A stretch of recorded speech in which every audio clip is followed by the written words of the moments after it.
Mes amis Sagittaires, bonjour et bienvenue sur la chaîne Tarot à Merveille. Pour votre tirage général, ceux qui me découvrent, soyez les bienvenus. Il existe une carte de votre vie. Pas une carte que quelqu'un a dessinée pour vous. Une carte que vous dessinez vous-même, jour après jour, sans le savoir. Chaque décision est un trait, chaque rencontre est un point, chaque épreuve est un relief. Et cette carte, si vous pouviez la voir d'en haut, si vous pouviez prendre suffisamment de recul pour embrasser l'ensemble au lieu de fixer le détail du jour, cette carte révélerait quelque chose de stupéfiant, un motif, un dessin cohérent, une direction que vous suivez depuis le début sans jamais l'avoir choisie consciemment. Aujourd'hui, le destin vous tend cette vue d'en haut. Et ce que vous allez voir va tout changer. Pas de la manière dramatique que ce mot suggère habituellement, pas un bouleversement extérieur, un recadrage intérieur, le genre de changement qui ne fait aucun bruit, mais qui modifie la manière dont vous respirez, la manière dont vous marchez, la manière dont vous vous endormez le soir et vous réveillez le matin. Le genre de changement après lequel rien ne sera plus exactement pareil, même si tout en surface semble identique. Commençons par le premier point sur la carte.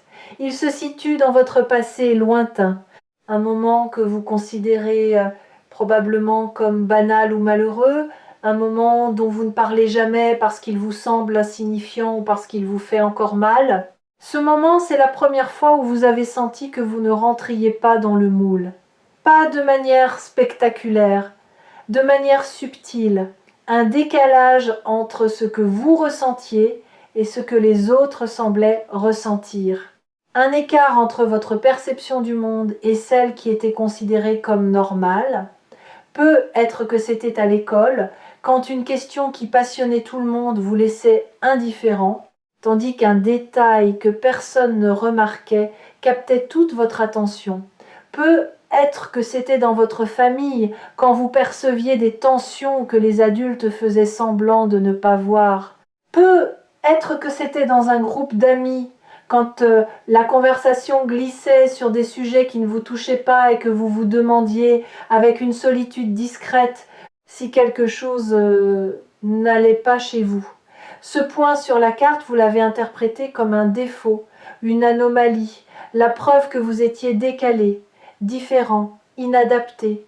Et cette interprétation a coloré des années entières de votre vie. Elle a influencé vos choix, elle a modelé vos relations. Elle vous a poussé soit à vous conformer pour disparaître dans la masse, soit à vous isoler pour ne plus ressentir ce décalage. Mais voici ce que le message du destin révèle aujourd'hui. Ce point n'était pas un défaut, c'était le premier signe de votre don. La première manifestation d'une sensibilité particulière, d'une profondeur de perception que la plupart des gens ne possèdent pas. Ce que vous preniez pour une inadaptation était en réalité une calibration différente, comme un instrument accordé dans une tonalité que les autres ne reconnaissaient pas. L'instrument n'était pas désaccordé. Il jouait simplement dans une gamme que personne autour de vous ne pouvait encore entendre. Deuxième point sur la carte, celui-ci est plus récent. Il se situe dans une période de votre vie adulte où vous avez pris une décision qui semblait aller à contre-courant, une décision que les gens autour de vous n'ont pas comprise. Peut être qu'ils vous l'ont dit ouvertement, peut être qu'ils l'ont exprimé par leur silence, par cette absence de soutien qui parle plus fort que n'importe quelle critique. Vous avez fait quelque chose qui ne suivait pas la logique visible, qui ne correspondait pas à ce qu'on attendait de vous. Et au moment où vous l'avez fait, vous n'étiez même pas certain de vos raisons. Vous avez agi par instinct, par une impulsion venue d'un endroit plus profond que la raison. Cette décision vue isolément peut ressembler à une erreur. Peut être même qu'elle a entraîné des conséquences difficiles, des pertes, des ruptures, des périodes d'incertitude qui vous ont fait douter de votre propre jugement. Mais regardez maintenant cette décision non plus isolément, mais en relation avec le premier point. Reliez les deux, et vous verrez que la même intelligence était à l'œuvre, la même calibration différente. le même refus instinctif de suivre un chemin qui ne résonnait pas avec votre vérité profonde, même quand cette vérité ne pouvait pas encore s'exprimer en mots. Le destin ne vous punit pas pour les décisions qui semblent illogiques. Il vous guide à travers elles. Chaque fois que vous avez suivi votre instinct contre la logique apparente, vous ne vous éloignez pas de votre chemin, vous y reveniez, vous corrigiez une déviation imposée par les attentes des autres. Et le prix que vous avez payé pour ces corrections, l'incompréhension, la solitude, le doute, n'était pas une punition, c'était le péage. Le coût inévitable de l'authenticité dans un monde qui récompense la conformité. Troisième point. Celui-ci est le plus récent, il se situe dans les dernières semaines. C'est un sentiment, pas un événement. Un sentiment diffus mais persistant que quelque chose approche, que les pièces du puzzle bougent, que l'air autour de vous a changé de densité. Vous ne pouvez pas le prouver, vous ne pouvez pas le montrer à quelqu'un en disant « Regarde, tu vois », mais vous le sentez dans votre ventre, dans votre poitrine. Dans ces moments de veille nocturne où le silence est si profond que vous pouvez entendre le murmure de votre propre devenir, ce sentiment est le troisième point. Et c'est maintenant que nous allons relier les trois. Prenez du recul. Montez en altitude. Regardez ces trois points depuis une perspective que vous n'avez jamais eue. Le décalage de l'enfance, la décision instinctive de l'âge adulte, le pressentiment du présent. Trois points sur la carte de votre vie. Et quand vous les reliez, quand vous tracez une ligne entre eux, un motif apparaît. Ce motif a une forme, et cette forme est une flèche qui pointe dans une direction précise, la direction de votre vérité, pas celle que les autres ont définie pour vous, pas celle que la société considère comme acceptable, votre vérité à vous, celle qui pulse dans votre sang, celle qui bat dans votre cœur à un rythme que personne d'autre ne partage. Et cette vérité, le message urgent du destin est le suivant. Il est temps de la vivre, plus de la cacher, plus de la reporter, plus de la négocier avec ceux qui ne peuvent pas la comprendre. Il est temps, je sais ce que vous pensez.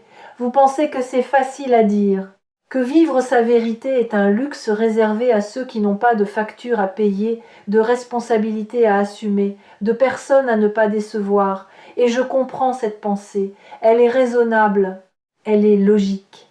Elle est aussi le barrage le plus efficace que votre mental ait jamais construit pour empêcher votre cœur de prendre les commandes. Mais voici ce que votre mental ne sait pas. Vivre sa vérité ne signifie pas tout quitter, ne signifie pas brûler les ponts, ne signifie pas devenir irresponsable ou égoïste. Vivre sa vérité, c'est un ajustement fin, subtil. C'est dire non quand tout en vous crie non, même si le monde attend un oui. C'est consacrer 1 heure par jour à ce qui vous fait vibrer au lieu de remplir chaque minute avec les urgences des autres. C'est cesser de vous excuser d'être qui vous êtes et commencer à vous en réjouir. Ces ajustements sont petits en apparence, mais cumulés jour après jour, ils changent la trajectoire. Comme un bateau qui modifie son cap d'1 degré et qui, 1000 kilomètres plus loin, se retrouve sur un continent entièrement différent. Et laissez-moi vous dire quelque chose sur ce degré de différence. Il est invisible au début. Le jour où vous commencez à dire non à ce qui ne vous correspond pas, personne ne le remarque. Le jour où vous consacrez 30 minutes à écrire, à peindre, à rêver, à marcher en silence, personne ne félicite cette décision. Personne ne la comprend. Parce que le monde est habitué à votre ancienne fréquence. Il attend de vous ce que vous avez toujours donné. Et quand vous commencez à donner quelque chose de différent, la première réaction n'est pas l'applaudissement, c'est la perplexité, parfois la résistance, parfois même le reproche, habillé en inquiétude. Tu vas bien? Tu es sûr de toi? Ce n'est pas un peu risqué? Ne vous laissez pas freiner par ces réactions, elles sont normales. Elles sont la friction inévitable entre l'ancien mouvement et le nouveau. Et cette friction, aussi inconfortable soit-elle, est la preuve que quelque chose bouge vraiment. Pas en imagination, en réalité, dans le tissu même de votre quotidien. Les choses qui ne frottent pas ne changent pas et vous êtes en train de changer profondément, authentiquement, irréversiblement. Si cette vidéo s'est présentée à vous sur Tarot à merveille, ce n'est pas un hasard algorithmique, c'est un rendez-vous que votre destin a pris avec votre conscience. Et le fait que vous soyez encore là, encore en train d'écouter, est la preuve que votre conscience a accepté l'invitation. Revenons à la carte. Il y a d'autres points que nous n'avons pas encore reliés, des points que vous avez peu être oubliés ou que vous n'avez jamais considérés comme significatifs, des moments de grâce minuscules, un sourire échangé avec un inconnu qui a illuminé une journée entière, un livre ouvert au hasard à la page exacte qui contenait les mots dont vous aviez besoin, un retard, un imprévu, un contretemps, qui vous a mis sur le chemin de quelque chose d'inattendu et de précieux. Ces moments, vous les avez classés sous la rubrique coïncidence. Mais les coïncidences n'existent pas sur une carte de destin, il n'y a que des coordonnées. Et chaque coordonnée est placée avec une précision qui dépasse votre entendement. Quand vous reliez ces points supplémentaires au motif principal, la flèche devient plus claire, la direction plus nette. Et vous commencez à voir que votre vie, malgré ses apparences chaotiques, malgré ses détours et ses impasses, suit un courant souterrain d'une cohérence remarquable. Tout ce qui vous est arrivé vous a préparé. Pour ce qui arrive maintenant, chaque épreuve a renforcé un muscle dont vous aurez besoin. Chaque perte a créé un espace qui sera rempli. Chaque silence a aiguisé une écoute qui percevra ce que les autres ne pourront pas entendre. Parlons maintenant de ce que cette vérité implique concrètement. Car la vérité sans incarnation reste un concept. Un beau concept, certes, mais un concept inopérant. La vérité doit descendre du ciel des idées jusque dans la terre du quotidien pour devenir transformatrice. Concrètement, voici ce qui va se passer. Vous allez commencer à sentir une intolérance nouvelle, pas de l'agressivité, une intolérance douce mais ferme envers tout ce qui sonne faux dans votre vie. Les conversations superficielles qui vous laissaient indifférent vont commencer à vous peser. Les compromis que vous acceptiez par habitude vont devenir inconfortables. Les silences que vous gardiez par politesse vont gratter comme un vêtement trop serré. Cette intolérance n'est pas un signe de dureté, c'est un signe de calibration. Votre instrument intérieur est en train de s'accorder sur sa fréquence naturelle et tout ce qui vibre à une fréquence différente va commencer à produire une dissonance que vous ne pourrez plus ignorer. Et c'est dans cette dissonance que le changement va naître. Parce que la dissonance force le choix. Elle vous met face à des décisions que vous reportiez. Elle vous oblige à regarder ce que vous évitiez. Elle rend impossible le statu quo confortable dans lequel vous vous étiez installé. Et quand le statu quo devient impossible, le mouvement devient inévitable. Je veux préciser quelque chose d'important sur cette intolérance nouvelle. Elle ne vous rend pas difficile. Elle ne vous rend pas exigeant au mauvais sens du terme. Elle vous rend honnête. Et l'honnêteté, dans un monde habitué au compromis permanent, est souvent mal interprétée. Les gens qui vivent dans le compromis voient l'honnêteté comme de la rigidité, comme de l'intransigeance, comme un refus de s'adapter.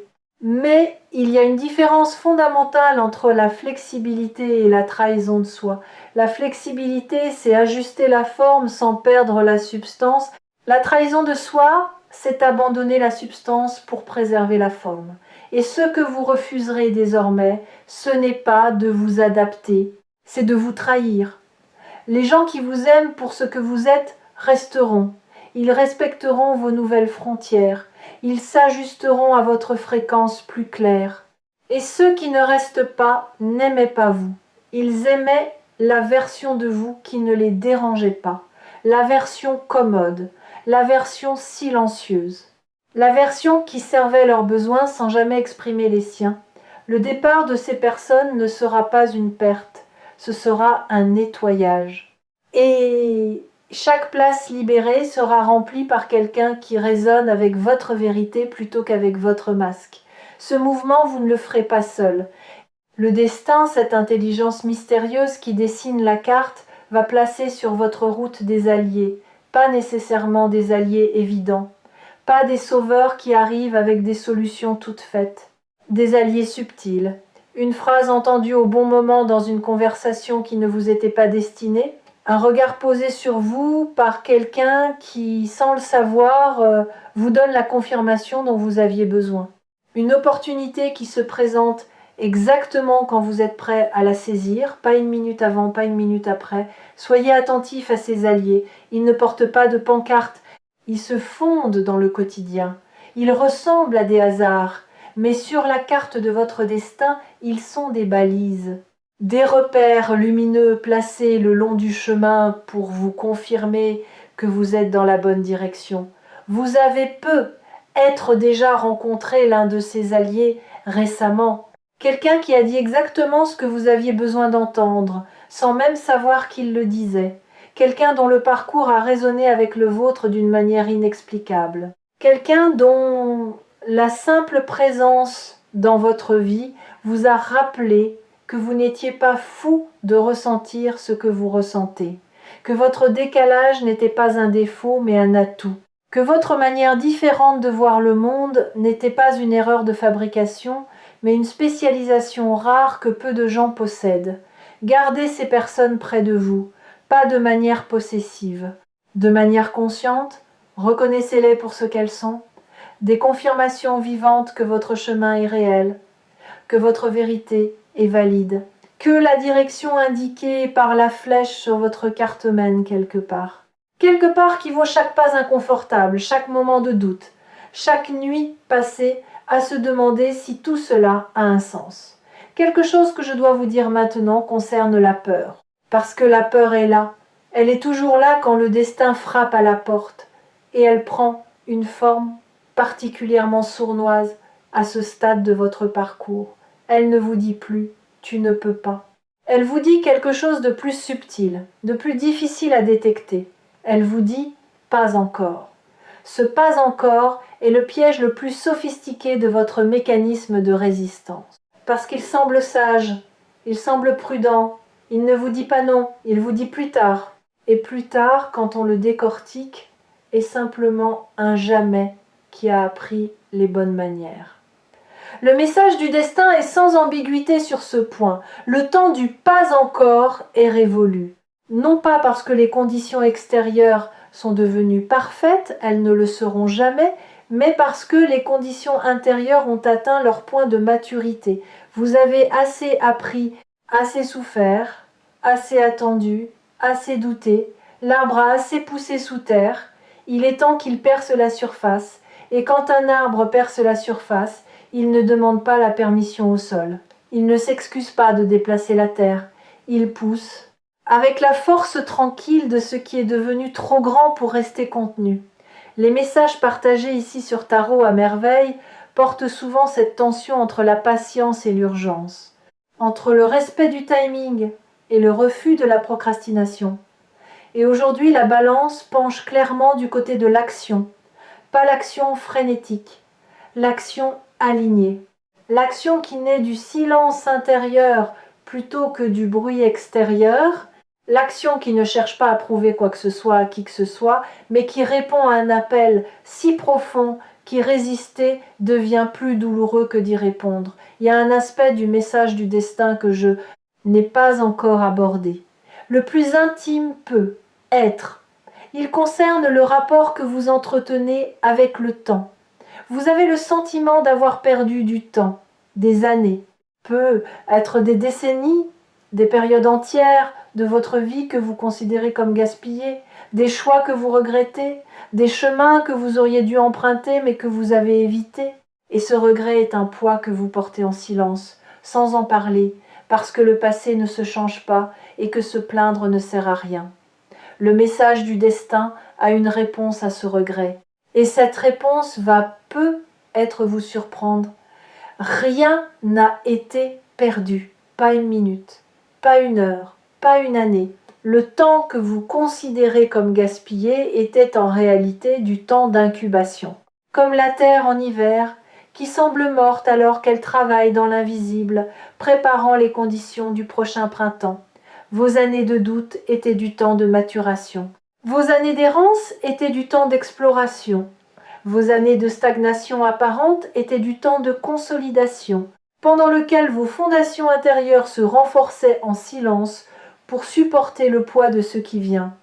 Il y a une image que j'aimerais partager avec vous. Imaginez un archer qui bande son arc. Plus il tire la corde vers l'arrière, plus la tension est forte, plus l'attente est longue, plus le bras tremble.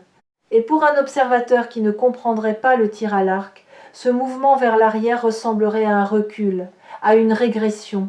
Pourquoi recules-tu alors que ta cible est devant? Mais l'archer sait. Il sait que l'attention est nécessaire, que le recul apparent est la condition de la propulsion, que plus la corde est tirée, plus la flèche ira loin. Vos années de tension, vos années de recul apparent étaient la corde qui se tendait, et le moment de la libération approche. La flèche va partir, et elle ira exactement là où elle doit aller. Pas où vous l'aviez planifié, où votre destin l'a visé, rien n'est perdu. Tout est investi et le retour sur investissement arrive maintenant, pas sous la forme que vous attendiez, sous une forme meilleure, plus adaptée, plus juste, plus profondément alignée avec la personne que toutes ces années ont façonnée. Regardez votre carte une dernière fois, voyez tous les points, tous les traits, tous les reliefs, les montagnes que vous avez escaladées, les vallées que vous avez traversées, les rivières que vous avez remontées à contre-courant, et voyez la flèche, la direction, ce vers quoi tout converge. Ce vers quoi tout converge, c'est un point que vous n'avez pas encore atteint, un point qui se situe juste devant vous, si proche que vous pourriez presque le toucher. Et ce point, quand vous l'atteindrez, ne sera pas une destination finale, ce sera un belvédère. Un point d'observation depuis lequel vous pourrez enfin voir l'ensemble de votre parcours et comprendre avec une clarté qui coupe le souffle que tout avait un sens, que chaque détour était un raccourci déguisé, que chaque perte était un gain travesti, que chaque non que la vie vous a opposé était la protection d'un oui infiniment plus grand qui attendait son heure, et que le chaos que vous perceviez n'était du chaos que vu d'en bas. Vu d'en haut depuis ce belvédère, c'est un chef-d'œuvre, votre chef-d'œuvre, peint avec des couleurs que vous n'auriez jamais choisies, mais qui ensemble créent une harmonie que vous n'auriez jamais pu imaginer. Cette heure est venue, le destin ne demande pas grand-chose, il ne demande pas que vous soyez courageux, il sait que vous l'êtes déjà, chaque jour, dans des gestes que personne ne voit. Il ne demande pas que vous soyez prêt. Personne n'est jamais prêt pour ce qui le dépasse. Il demande simplement que vous soyez disponible, que vous disiez, avec la voix tremblante de celui qui ne comprend pas tout, mais qui fait confiance quand même, « D'accord, j'écoute, je suis là, montre-moi. » Et le destin montrera, pas avec des feux d'artifice, avec des évidences si simples, si lumineuses, si indiscutablement vraies que vous vous demanderez comment vous avez pu les manquer pendant toutes ces années. Et la réponse sera douce, vous ne les avez pas manquées, vous n'étiez simplement pas encore au belvédère, vous y êtes maintenant, souvenez-vous de ce moment, marquez-le intérieurement, parce que c'est ici, dans cette vidéo, dans cet instant précis, que vous avez vu votre carte pour la première fois, et une fois qu'on a vu sa carte, on ne marche plus à l'aveugle. On marche avec la certitude de celui qui sait d'où il vient, qui comprend où il est et qui sent, avec chaque fibre de son être, vers où il se dirige. La vérité dont parle le titre n'est pas une vérité que je vous apporte. C'est une vérité qui était déjà en vous et qui attendait que vous descendiez assez profondément en vous-même pour la trouver. Aujourd'hui, vous l'avez trouvée. Ne la lâchez plus, et quand les jours de doute reviendront, et ils reviendront, rappelez-vous que Tarot à merveille sera toujours là pour vous tendre le miroir, pas pour vous montrer ce que vous devez être, pour vous rappeler ce que vous êtes déjà. Prépare-toi, non pas à quelque chose qui arrive de l'extérieur, à quelque chose qui émerge de l'intérieur, de toi, de cet endroit en toi que personne n'a jamais visité mais qui a toujours existé, patient, silencieux, indestructible. Parce que la plus grande vérité du destin, celle que personne ne te dit jamais, c'est que le destin ne vient pas vers toi, il vient de toi. Et il est magnifique.